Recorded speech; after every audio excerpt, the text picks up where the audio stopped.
Bueno, muy bien. Entonces, si les parece, vamos a ordenar el debate de esta manera. Vamos a darle el uso de la palabra al señor gerente de la Federación de Cafeteros, el doctor Vélez. Posteriormente, vamos a ver si aquí allá llega el ministro del Medio Ambiente y senador Robledo. Yo había previsto, por supuesto, que el doctor Orlando interviniera de Dignidades, pero entonces vamos a aprovechar que tenemos el quórum para declarar la sesión informal para escuchar al doctor Beltrán con posterioridad está citado. No hay necesidad de declarar sesión informal. Creo que sí hay necesidad por lo que... Él está citado. ¿Y quién más para los dos, porque no son funcionarios públicas? Entonces en consideración la declaratoria de sesión informal para escuchar al gerente de la Federación de Cafeteros y al doctor Orlando de Dignidades Cafeteras. ¿Aprueba la comisión la sesión informal? Ha sido aprobada, señor presidente. Muy bien. Entonces tiene el uso de la palabra doctor Vélez de la Federación de Cafeteros. Gracias, señor presidente. En primer lugar, saludar cordialmente a la ministra Clara López, al ministro Aurelio Iragorri, a los señores viceministros, a los miembros de la Comisión Quinta, al representante Rubén Darío Molano, doctor Javier Borges, presidente del Comité Nacional y directivo, al doctor Eugenio Vélez, representante por Caldas, al doctor Orlando Beltrán, me encanta tenerlo aquí, doctor Orlando, al doctor Armando Acuña, diputado también, importante, pensadores del mundo del café.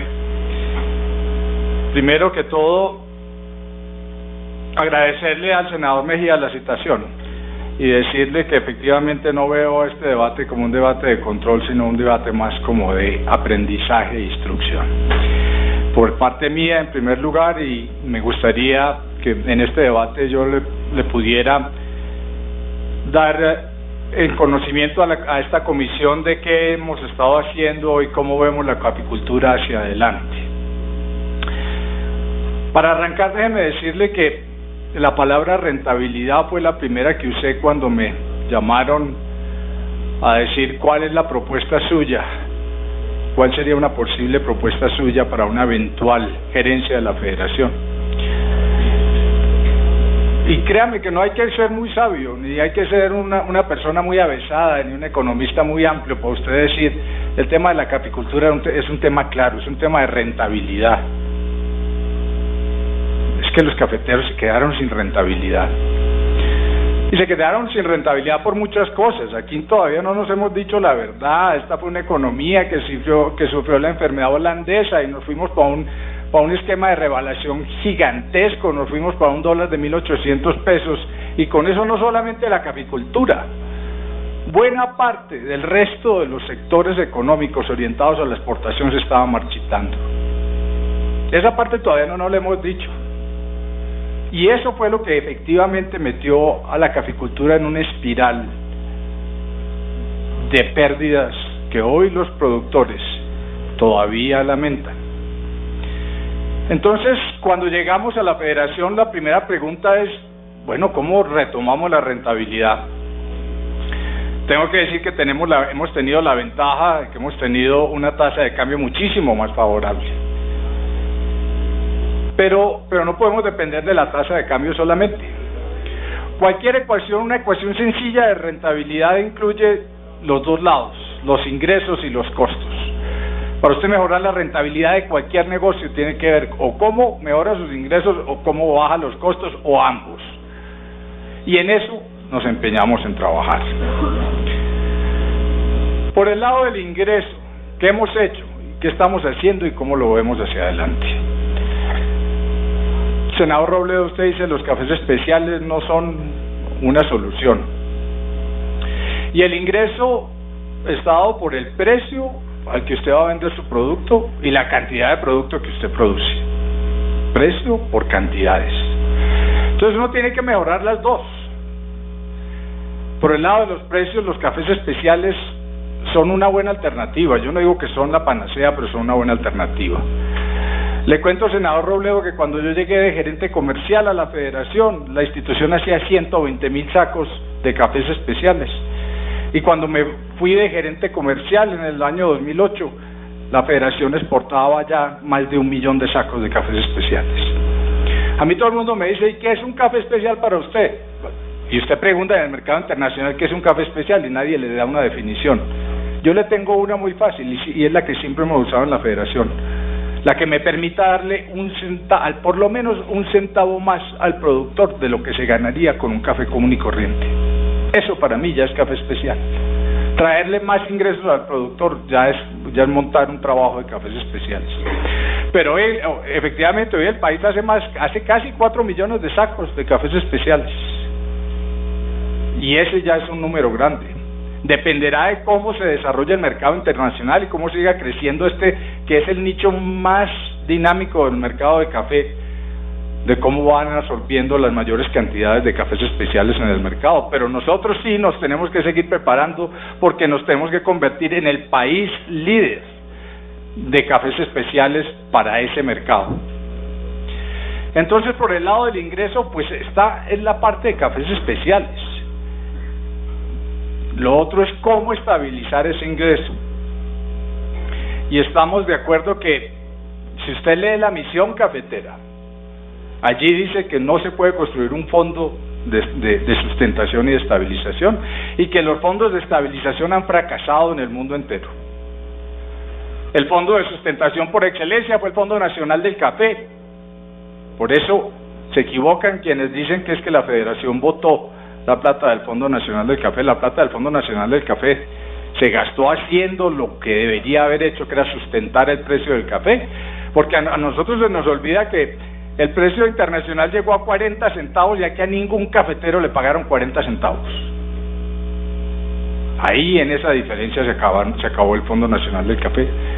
Armar un fondo de sustentación no es fácil, porque los fondos de sustentación requieren demasiada plata y es a fondo perdido. Esa plata es para que se pierda. Hoy pensar en tener 1.000 millones o 2.000 millones para uno poder sostener el precio a 750.000 pesos, en el caso de una gran caída de precios, creo que nos comeríamos 1.000 millones o 2.000 millones en menos de un par de meses, dados los volúmenes de producción. Pero sí estamos trabajando en una idea nueva y ojalá revolucionaria, que es un fondo de estabilización, que permita que cuando vengan las grandes caídas de precio, le podamos pagar al productor un mejor precio, que ese fondo, el precio de ese fondo siga el precio internacional, pero muchísimo más despacio, para que nuevamente los picos de bajo no los tome el cafetero, sino que los absorba ese fondo. Y estamos haciendo una cosa que ojalá ahora en junio, cuando la podamos ya lanzar, por lo menos la idea, ustedes vean que hemos hecho un trabajo muy interesante y de verdad de matemáticas financieras muy avanzadas. Pero también hay otros mecanismos de precios. Mire, senador Robledo, hoy un cafetero tiene la posibilidad de vender el café para el 2017 en 880.000 pesos la carga. Año 2017, diciembre, para entrega. 880.000.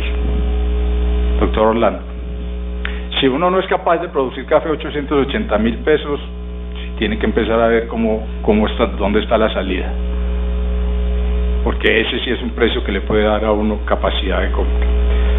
Pero entonces, digamos que no solamente en el precio está la solución. El ideal sí era, senador, el acuerdo de precios de la OIC. Y Ave María, si hay cantidades de economistas y periodistas muy buenos en este país que denigraron tanto ese acuerdo internacional y hoy no se acuerdan de eso, ¿no? Nadie nunca nos dijo, había voces muy fuertes, que había que salirse del acuerdo internacional, que eso era una vagabundería de la Federación de Cafeteros, que eso éramos los burócratas de la Federación los que manteníamos el acuerdo internacional. Cuando se cayó el precio, se derrumbaron las cuotas. Aquí nunca nadie ha dicho, oiga, yo dije, pero estaba equivocado. Nadie, íbamos a invadir el mundo entero y no sé qué. Pero entonces digamos que en el precio hay que hacer trabajo, y lo estamos haciendo. Y lo estamos haciendo por el lado de cafés especiales, y lo estamos haciendo por el lado del Fondo de Estabilización. Por el lado de las cantidades, tenemos muchísimo que hacer. Tenemos que trabajar en cuál va a ser la productividad por hectárea en Colombia. Hemos hecho un trabajo magnífico, o sea, pasamos de 11 sacos por hectárea a 17 sacos por hectárea. Pero les cuento, senadores, que acabo de venir de Brasil y vine muy impresionado por muchas cosas, y ahorita les voy a mostrar foticos y videos para que nos demos un ejemplo, pero una de esas es en productividades. Fincas con cafetales de 45 y 50 años, oiga esto, senador, 45 y 50 años de edad, con productividades de 50 sacos por hectárea, y nosotros estamos en 17, con una caficultura de menos de 7 años. Hay algo en el modelo que tenemos que empezar a revisar. Claro, tenemos que seguir trabajando en todo el tema de renovación cafetera, tenemos que seguir trabajando en todo el tema de variedades más productivas, pero tenemos que empezar a pensar en otras cosas, variedades que concentren más la cosecha, y ya hay.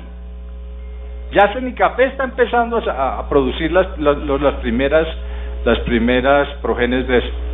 Ahora que estuve en Gigante Huila, tuve la posibilidad de ver algunas progenes que concentran ya la cosecha, que usted no tiene que pasar 18 veces en el año para recolectar café, sino que con una cogida tiene.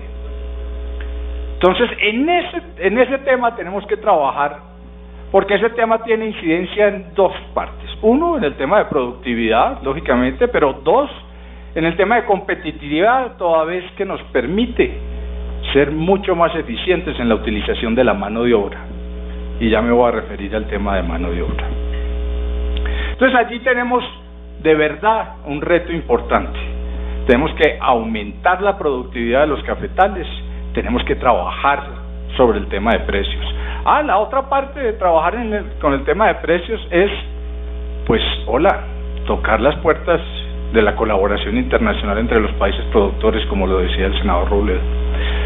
Y es que nos hemos empeñado en la Federación en hacer algo que yo dije cuando llegué a la gerencia, que era retomar el liderazgo internacional, que lo teníamos un poco descuidado.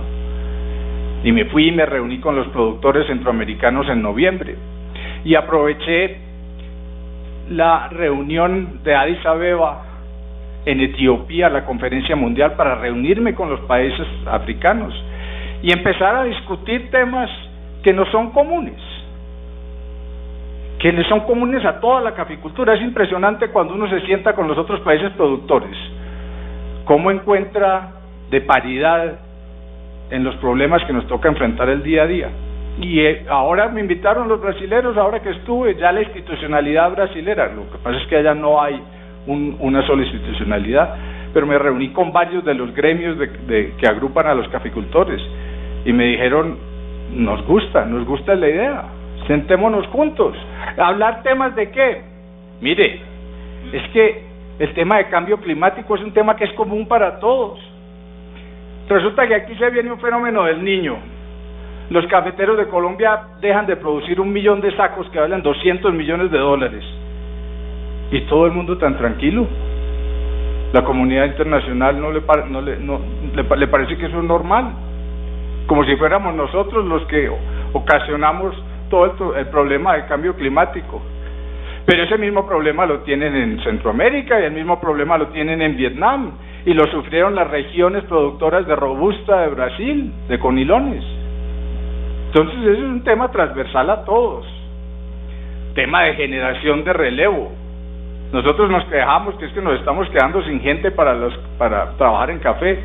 Vaya y mire qué está pasando en Centroamérica. Mire qué problema tienen los brasileros. Mire qué problema tienen los indonesios y los africanos con este tema. Tema de disponibilidad de mano de obra. También creemos que es de aquí nomás. No, señor. Cualquiera de los países productores de cafés arábicas lavados tiene ese problema. Entonces son problemas que hay que mirar, y el problema de la concentración de la industria. Yo sí les digo, honorables senadores, que yo en los 30 años que llevo en el mundo del café no había visorado una perspectiva más negra desde ese punto de vista. Hay un nuevo jugador del mercado, que es el producto de unos fondos grandes de inversión con unos bolsillos muy grandes, que descubrieron que si usted se hace al 35% del mundo de la cerveza lo puede manejar, y un día pensaron, ¿y qué tal si nos metemos también en café? Entonces, senadores, les voy a contar una cosa. ¿Saben qué va a pasar? Para el próximo año vamos a tener 2 tostadores en el mundo, 2, con el 55% del mercado mundial. Entonces, heme aquí pues 47 países productores a merced de 2 compradores internacionales. Por eso, y aquí sí tengo que decir que yo también estoy de acuerdo con el senador Robledo, cuando se habla que se tiene que la institucionalidad cafetera tiene que aflojar, que la institucionalidad cafetera no puede exportar, yo digo, ¿y qué? ¿Dejo a mis cafeteros enfrentados a estos monstruos o qué? No, señor. Entonces, como les decía, nos hemos reunido con los países productores y tenemos ya montado un foro de países productores en Colombia para celebrar los 90 años de la Federación en julio del próximo año. La idea es ¿cuál? La idea es hablar los problemas comunes, pero invitar también a los tostadores, a hacer un foro abierto e incluyente con la industria, para decirles, somos parte de una misma cadena que empieza en el árbol y termina en la taza. Cualquiera de esos eslabones que desaparezca, desaparece la cadena. Pero el más débil siempre es el cafetero. El que siempre lleva la peor parte es el caficultor. Y ese es un tema que tenemos que hablar con la industria. Con la industria. A ver cómo le podemos encontrar a eso espacio. Entonces, por el lado del ingreso, esas son las acciones que estamos haciendo. Por el lado de los costos, digamos que los 2 costos grandes de la caficultura son la mano de obra y los insumos. La mano de obra cada vez más escasa, cada vez más complicada. En parte, senador Robledo, usted hablaba de la transhumancia que hacían los cogedores por las zonas algodoneras y las zonas cafeteras, pero a uno a veces se le olvida que es que esos cogedores venían del sur del país. Yo cuando estaba muchacho a la finca de mi abuelo llegaban del Cauca, de Nariño,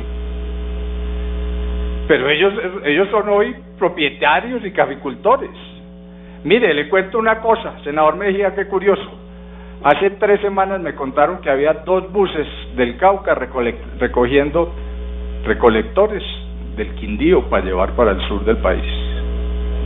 Mire cómo empieza el flujo para el otro lado. Entonces, la parte de mano de obra sí es un tema sentido, que lo hemos venido viendo desde que yo llegué. Yo les cuento que desde que yo llegué he hecho más de casi 20 giras por la zona cafetera, reuniones cada vez con 200 y 300 cafeteros. Lo que yo digo aquí no lo digo por Roberto Vélez, lo digo por gerente de la federación y porque interpreto qué es lo que me dicen los caficultores, porque así hemos venido manejando la agenda de la federación. Entonces yo sí veo ahí una amenaza gigantesca para la caficultura actual y para lo que pueda hacer la caficultura del futuro. Basado en eso y en un nubarrón negro, porque lo que uno ve es una muy trabajosa respuesta que se le pueda dar a este tema. Porque si bien es cierto, ministro, buenas tardes, si bien es cierto que el paso de el campesino hacia la ciudad se ha dado por muchas razones, hay una que aquí no hemos mencionado, es que el país también ha crecido al 3% en los últimos 20 años. La economía de ahora no es la misma economía que teníamos hace 20 y 30 años. Entonces hay más oportunidades en las ciudades. Esa también es una razón de la migración del campo a la ciudad, lógicamente, los malos salarios, la inseguridad y todo eso, pero también el crecimiento económico, a uno no se le puede olvidar. Entonces, una de las cosas que yo quiero empezar a trabajar, es que me quedé muy impresionado de la visita a Brasil, porque los brasileros han ido manejando todo su tema de mecanización en la caficultura, y si me ayudan, por favor, si la persona que me ayuda me puede poner las imágenes, me gustaría mostrárselas a la comisión, porque es impresionante lo que han construido los brasileros. Y yo no diría que ese es el modelo que tenemos que construir en Colombia, para nada. Ese no necesariamente es el modelo colombiano, pero lo que sí tengo que decir es que encontré, allí hay soluciones de alguna manera que uno puede ir acomodando a las zonas cafeteras colombianas. Entonces, si ustedes miran, lástima que hay mucha luz, estos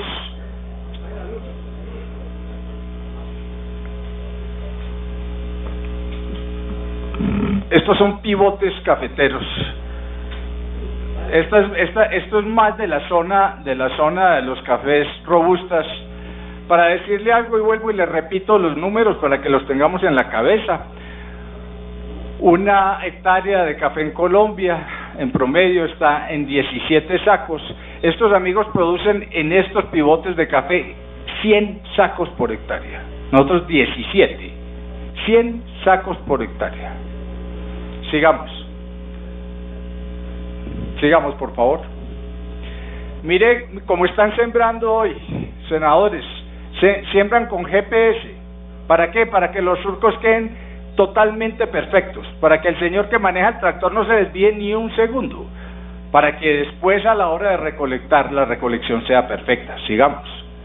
Aquí ven ustedes más, por favor. Bueno, aquí está. Mire cómo se cosecha en Brasil. ¿Y por qué no me pone ese video? Por favor. Esa es recolección manual en Brasil. Siga, el siguiente. Mire la manual asistida. Eso es como una manito que le va pasando al cafetal y los granos van cayendo y se recogen después. Mire ya con máquina. Pero ojo, senadores, que si hubo algo que me impresionó, es que estos son árboles de 3 metros y 3 metros con 50, mientras que el porte de la caficultura nuestra es de 2 metros. Entonces el tipo me decía, es que nosotros sembramos 4.600 árboles por hectárea. Mire cómo lo deja, por favor póngame, mire cómo va recolectando, va pasando por encima de los árboles y va recolectando el café. Entonces tienen casi 3 metros de espacio para que pueda pasar la máquina, pero logran casi tener, como uno diría, 2 pisos de café, comparado a lo que nosotros tienen un segundo piso en materia de productividad. Miren la máquina lo que tiene, lo que hace es dar vueltas, y con eso va tumbando el café y lo van recolectando. Sigamos. Miren patios, miren ese patio de café. Esa es una finca de 4.500 hectáreas de café. Eso, yo decía, si uno se siente en el mar, cuando uno lo botan al mar en una barca y uno mira para todos lados y no ve sino agua, uno es como botado en el mar, usted mira para todos lados y no ve sino café. Una finca de 5.000 hectáreas de café. Estuve con el dueño. Costo de producción $300, costo de venta $500. Utilidad de esa finca $10 millones al año. Sigamos. Riego artificial.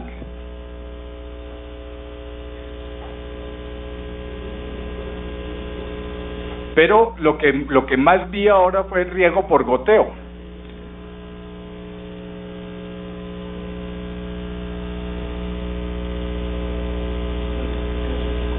Sigamos. reservorios de agua. A nosotros todavía no se nos ha ocurrido tener reservorios de agua en nuestras fincas cafeteras. Entonces a usted se le viene el fenómeno del Niño. Sí, pero qué bueno, senador, que uno pudiera ponerlos arriba, imagínese, que uno pudiera ponerlos en la loma y pudiera gotear por gravedad. Y por último, que me dejó más aterrado, no vi un saco de café, no vi la utilización de un saco de café. Todo lo hacen en grandes sacos como estos de 1 tonelada o a granel.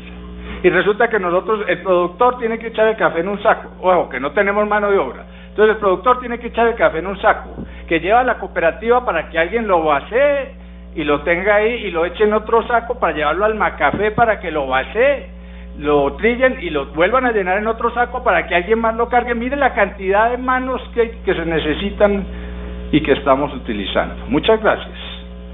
Esto, senadores, para decirles que nosotros sí tenemos que empezar a mirar la caficultura de otra manera. Ahora ustedes me dirán, sí, pero es que en las lomas, y les voy a decir lo siguiente, tenemos 200.000 hectáreas, ministro, con pendientes menores de 30 grados, 200.000 hectáreas de café, con pendientes menores de 30 grados, en donde cualquiera de estas máquinas, las máquinas, trabajan.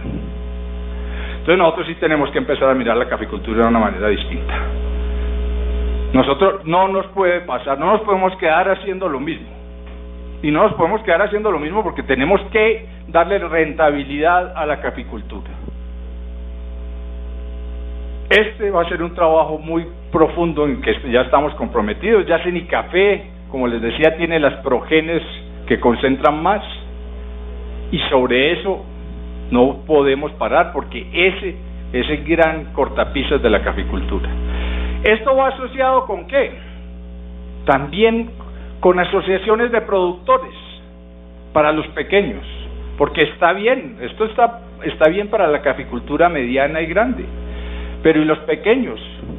Tenemos que montar un modelo asociativo de productores pequeños para mejorar la rentabilidad del productor pequeño.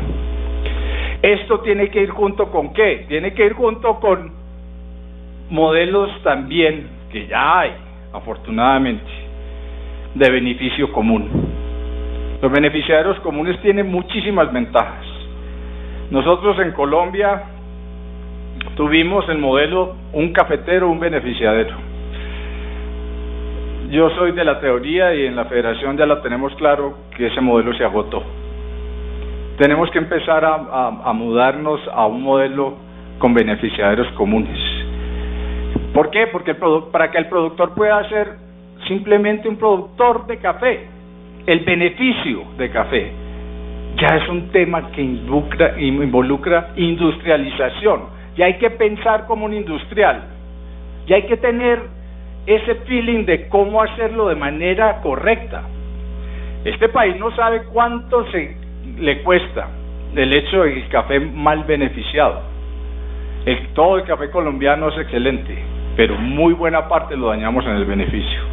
Beneficiarios comunes que puede haber grandes como el que se propone en la cooperativa de Manizales, pero hay medianos como lo están construyendo hoy 125 productores en Belén de Umbría. Los hay pequeños como están en el Huila hoy en día. Hay una serie, de verdad que nos estamos moviendo, porque aquí dos temas son fundamentales con los beneficiarios comunes. Uno, lógicamente rentabilidad, eso lo hace mucho más barato. Dos, unas calidades mucho más parejas y mucho más fáciles de tener acceso como cafés especiales en los mercados internacionales.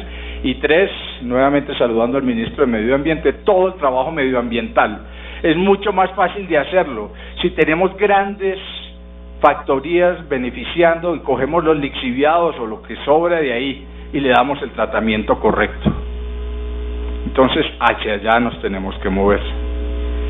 Desde el punto de vista de los insumos, siguiendo la recomendación del ministro de Agricultura, estuvimos en Rusia acompañados de los funcionarios del ministerio, estuvimos haciendo los contactos y estamos haciendo los primeros trabajos.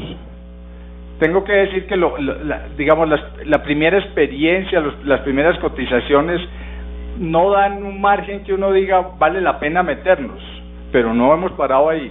Estamos visitando ahora en junio nuevamente, la primera visita fue en diciembre, ahora en junio va la segunda misión de la Federación a visitar otros proveedores a Rusia. Y ya estamos haciendo lo propio en China. Yo no paro con este tema, porque sé que es una necesidad sentida de los productores. En todas partes me preguntan, gerente, ¿cómo podemos tener unos insumos más baratos? Y yo decía, una de las cosas que es psicológica para los cafeteros y para los productores. Allí hay un tema psicológico que es muy complejo, y es que usted ir a comprar 2 bultos, de una vez le dicen, preste 160,000 pesos. ¿De dónde saco los 160,000 pesos? Yo no sé si uno debería de vender fertilizantes de a poquitos. Que fuera más fácil, sí, que fuera más fácil para el productor. Entonces, todas estas acciones están encaminadas a una sola cosa, y es devolverle la rentabilidad a la caficultura. Yo soy un convencido de que si somos capaces de tocar esta melodía, porque tal y como lo dijo el senador Robledo, una sola tecla no hace música. Si somos capaces de tocar cada uno de estos factores y llevarlo a donde lo queremos llevar, podemos devolverle eso, la rentabilidad al negocio, y que el productor no se convierta en un mendigo, porque lo que ha hecho la caficultura de los últimos 15 años o 12 años, senadores, es casi mendigarle al Estado y decirle por qué no me ayuda con el precio, por qué no me ayuda con los fertilizantes.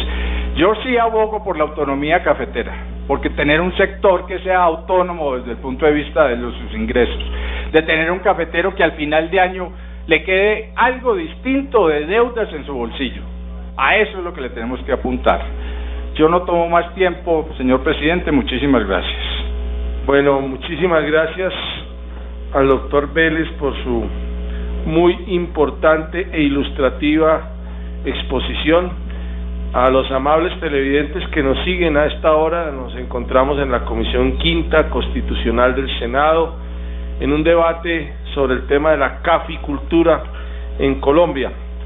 Pues bueno, señor director de la Federación, yo rescato que usted venga con ese ímpetu y con esas ganas de trabajar y esa visión transformadora, porque eso es lo que necesitamos, más eficiencia, más competitividad y poder salir, digamos, de ese statu quo en el que hemos estado en la caficultura, que por el prodigio de nuestras laderas y nuestras montañas hemos producido casi que por obra y gracia de la naturaleza, pero por supuesto que nos hace falta más tecnología, más optimización en los costos y por supuesto más competitividad, de manera que bienvenidas todas estas innovaciones y todo este apoyo tecnológico al sector, a ver si mejoramos este reglón, porque indudablemente en la balanza comercial tendremos que subir con creces la productividad en materia agropecuaria si queremos equilibrar la balanza ante la ola de importaciones que hemos tenido precisamente por la erosión de todos los sectores que usted bien lo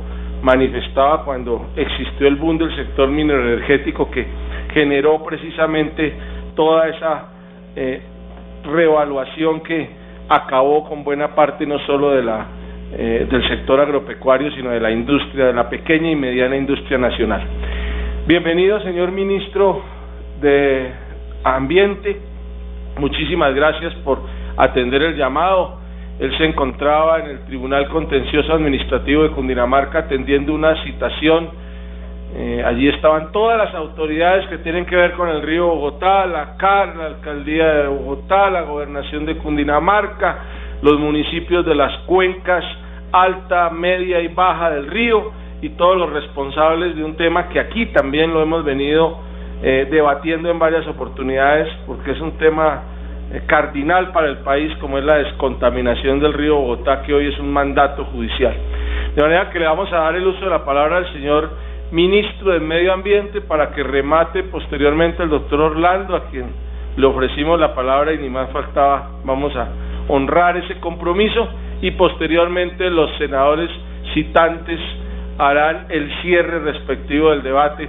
Señor ministro de Medio Ambiente, bienvenido a su comisión, reiterándole la gratitud, y ahí nos damos cuenta que cuando hay voluntad de los ministros de venir, se atienden otros compromisos y se viene a las comisiones también, y usted está dando ejemplo de ese cumplimiento, señor ministro.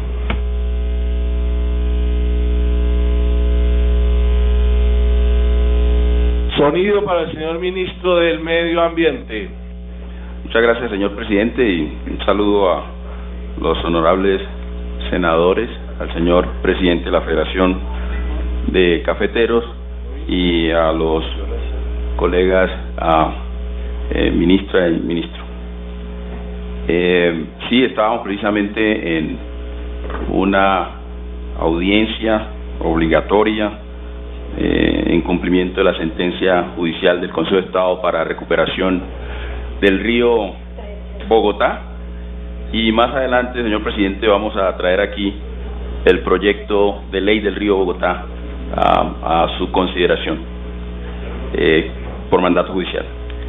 Yo quisiera iniciar refiriéndome a los avances que ha tenido el país en materia de definición del esquema institucional para responder a los desafíos de mitigación y adaptación al cambio climático, que es de las mayores amenazas que tiene el país en general, pero muy particularmente también su sector productivo. Colombia ha jugado un papel fundamental en el liderazgo en materia de avance en términos globales, de cumplimiento de compromisos en materia de mitigación y adaptación al cambio climático, y se refleja obviamente en el papel protagónico que jugó en la aprobación de los acuerdos de París.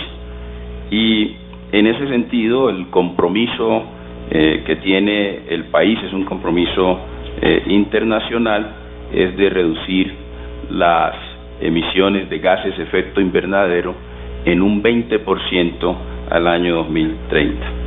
Y obviamente que para eso se han definido algunos instrumentos y medios de implementación de algunas políticas. En primer lugar, se determinó para poder avanzar en coordinación y articulación la creación del Sistema Nacional de Cambio Climático, el SISCLIMA, y en términos de estrategias nacionales se cuenta con la Estrategia Colombiana de Desarrollo bajo en carbono, que es una de las metas importantes que nosotros tenemos de avanzar en una economía que realmente recurra menos al uso de elementos altos en carbono. Igualmente el Plan Nacional de Adaptación y la Estrategia Nacional de RED, que es reducción de emisiones por degradación y deforestación. En términos de aterrizaje de esta política en planes regionales y sectoriales de mitigación y adaptación, se cuenta con 8 planes y acciones sectoriales. En primer lugar, en el sector de minas, de energía, de hidrocarburos, del sector de vivienda, de residuos, de industria, de transporte y de agricultura. Se cuenta con 10 planes territoriales de adaptación a cambio climático que cubren cerca del 50% de la población. Y en lo que tiene que ver con fuentes de financiación, como ustedes lo pueden ver allí, se cuenta con el Fondo de Adaptación, con el FONAN, que es el Fondo Nacional Ambiental, y obviamente el fondo relacionado con Colombia Sostenible, que será administrado por el Banco Interamericano de Desarrollo. Y en esta fase final de construcción estamos en todo lo que tiene que ver con la Política Nacional de Cambio Climático y la Ley de Cambio Climático.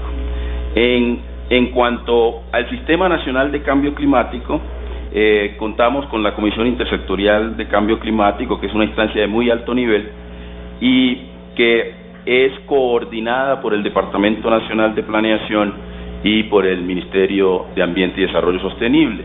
Y se cuenta también con unos nodos regionales que nos permite coordinar la implementación de esa política, un nodo regional en la Amazonía, en la Orinoquía, en Centro Oriente, el norandino, el eje cafetero, Antioquia, el eje Caribe insular, Pacífico Norte y Pacífico Sur, como lo pueden ver en la presentación. Estas estrategias nacionales las estamos implementando a través de los planes sectoriales y regionales de cambio climático. Y estos planes se construyen con información y herramientas que permiten tomar decisiones. En ese sentido, todo lo relacionado con vulnerabilidad, con todo lo relacionado con el inventario que ya se ha hecho de gases de efecto invernadero, con los escenarios de cambio climático, sobre todo temperatura y precipitación, que se han incluido en la definición de estos escenarios con los cuales ya cuenta el país, pero sí somos conscientes que se requiere un proceso muy importante de educación, sobre todo para tener mayor conciencia del contexto y los efectos del cambio climático en el país, en específico inclusive en lo regional, y obviamente todo lo que tiene que ver con innovación y desarrollo tecnológico que mencionaba el señor presidente de la Federación de Cafeteros, que es muy necesario en todos los sectores.